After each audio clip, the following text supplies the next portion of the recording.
But let's do some analysis on this. Professor Divine Haji is head of the Center for Settlement Studies and Faculty of Built Environment at the KNUST. He's been involved in communicating in flood risk management and has done a lot of research into that area over a period of time. We'll also be joined by the Deputy National NADMO Director, Abu Ramadan. He's actually on the stream now. Thank you very much. And Felicity Afianyo is also with the Meteorological Agency. Thank you very much for joining us. Let me start with you, Professor Haji. First of all, your reaction to this rather sad news that is coming in this morning. One person dead. He is believed to have been electrocuted during the downpour. Well, thank you very much, and good morning to your viewers. Yeah, it's really a sad story, and we can only wish our condolences to the family. And as you said, it has been a ritual affair. But what I want to point out is that we are getting to a situation where, as a country, we need to understand that flooding all over the world has become a global issue, and that whether we like it or not, we are moving into the stage where, in terms of flood philosophy, we have to learn to live with floods. And I think that is the direction where the concept of integrated flood risk management needs to be seriously considered. And I think this is where, as a country, we have not done much. And I hope that the discussion can bring a lot of issues from that perspective. I'm wondering, when you say we have to learn to live with floods, we're learning to live with coronavirus already. We now have to learn to live with floods. How exactly? Yeah, see, what's happening is that if you look at the trend all over the world, so far as settlements are growing and we are having issues with infrastructure development, heavy paved areas, and all those issues. And once you have excessive rain and you have low-lying areas, the issue of flooding is going to occur. But all over the world, the trend has been how to manage the situation so that you try to reduce the fatalities. And as you look in the situation in terms of when it comes to flood management, we have got a structural approach and a non-structural approach. The structural approach is where you deal with engineering designs that we have always clamored for. And I just heard one gentleman talking about drains and government coming to build drains.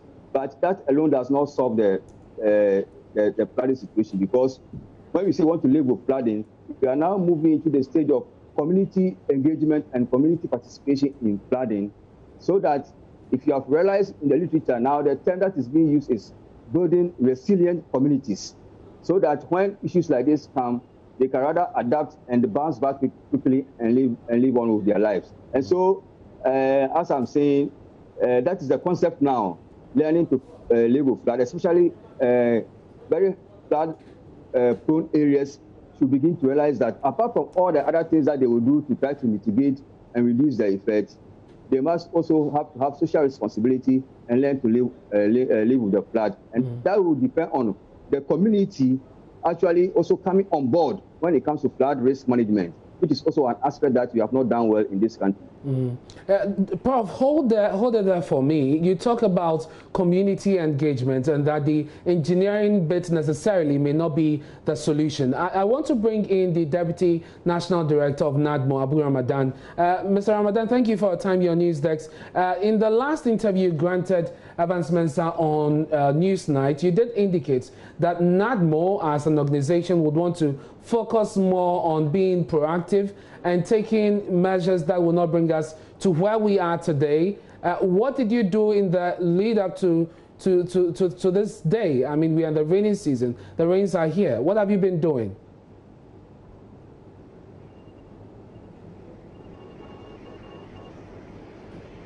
Hello, Mr. Ramadan.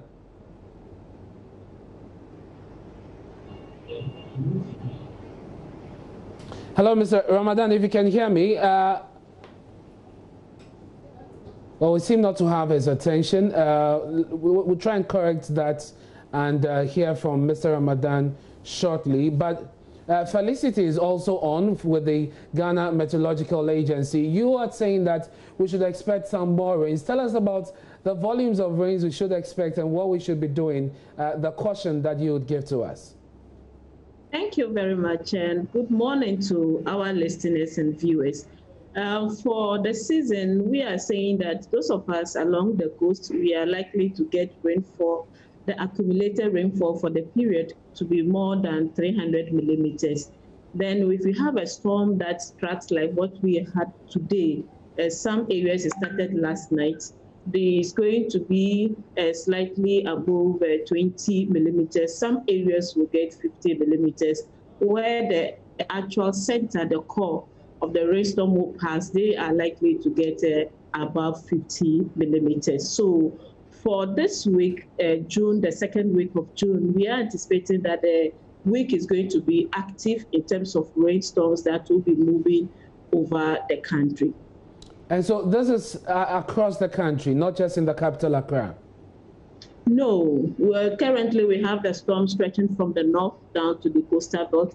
Okay. The active spot is over the middle, the transition and part of the northern sector. And so what is likely to be the effect of these rains and the volumes that you talk about?